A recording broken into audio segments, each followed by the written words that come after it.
Plataforma Aboneiro Novo e Mais Autônomo está apoiando o análise do grupo de expertos riba déficit democrático de Reino, qual a queda estabelecida durante a consulta interparlamentária, IPCO. A conclusão principal é que a voz caribense estruturalmente não está escuchar suficiente nada na. Willem Cecília, analista político, está dando-nos mais detalhes. Sim, a plataforma Aboneiro Novo e Mais Autônomo saca um comunicado weekend que passa aqui. Passou a nossa tomar nota que o parlamento de Aruba e de Corso e Sint Maarten a reunir na Holanda de um setting que nós chama IPCO. A cada passatempo o parlamento de Reino também junto para discutir tópico que está comum na tour. Então essa aqui a trobe bem parte de déficit democrático delante. O que é déficit democrático tá? Déficit democrático simplesmente bisa tá que a Holanda tá toma decisão para Island sem consultar na maneira deve ser ou sem que não tem influência necessária de tipo de decisão aqui. Sobre Island maneira você não tem representante de cada isla do parlamento holandês, então Island tampouco não vota diretamente tampouco para parlamento e também me serviço também que não tem um ministro plenipotenciário, por o ministro plenipotenciário solamente está sinta como observador do colégio de ministros na Holanda, mas não tem influência e voz ou stem para por votar e para influenciar a decisão. E agora eu tomo nota desse aí, automaticamente eu penso riba Isla Best, riba Bonaire e eu reparar também que aqui também é papel de déficit democrático, pero de maneira turene essa a constituição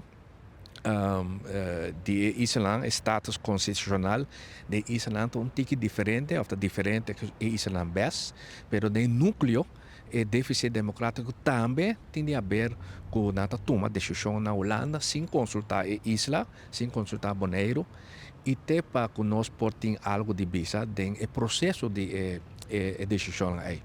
Então, pensei a plataforma Aboneiro Novo e Mais Autônomo lança uma campanha, foi ano passado nós começamos, nós lançamos uma campanha para dentro de 10 anos.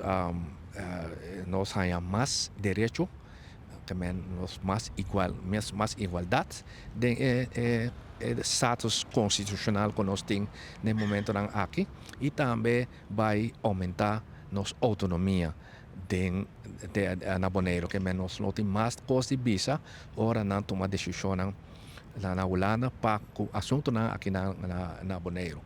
Willem Cecília, de plataforma Aboneiro Novo e Mais Autônomo, apresentou seu mapa de caminho 2025-2035, plano que culminar de referendo informar na área 2035. A meta está para depois de período de 10 anos de esforço demonstrável para lograr igualdade material, a população pode expressar na opinião riba o futuro constitucional de Bonaire. Willem Cecília está ampla. Então, arriba diferente terreno, para igualar certa coisa, então, você chega a índice, então, índice está bisabo se a igualdade mais alta, ou ela cresce, ou ela vira menos. Então, esse aí, nós estamos brincando para o índice chegar até mais ou menos 80%, e naturalmente, nós temos que brincar para mais autonomia, mais autodeterminação. Então, aí também é conta. E, naturalmente, ora nós chega assim na lei, então nossa papel de 2035, 2035, nossa papel de agora aqui, nossa papel de 2035, caminha, ora nós chega igualdade material e nós chega mais autonomia aqui na Bonaire e agora aí nós põe status diante do povo de Bonaire, caminha nós faz uso de nossa autodeterminação e nós vai contra o povo tem referendo, maneira em se pode organizar internacionalmente, nós está ponendo em referendo, o povo está contente com o que tem, sim ou não.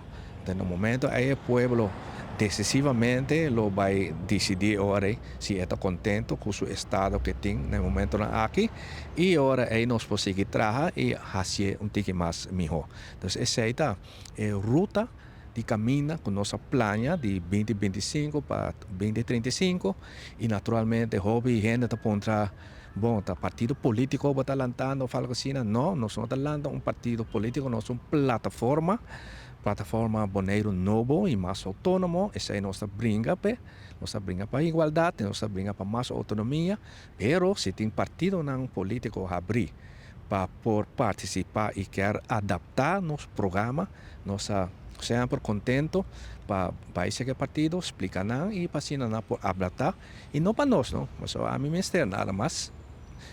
Pero para el pueblo de Bonaire, fascina nos por allá igualdad material y más autonomía y para nos hacer uso de los derechos sagrados de autodeterminación.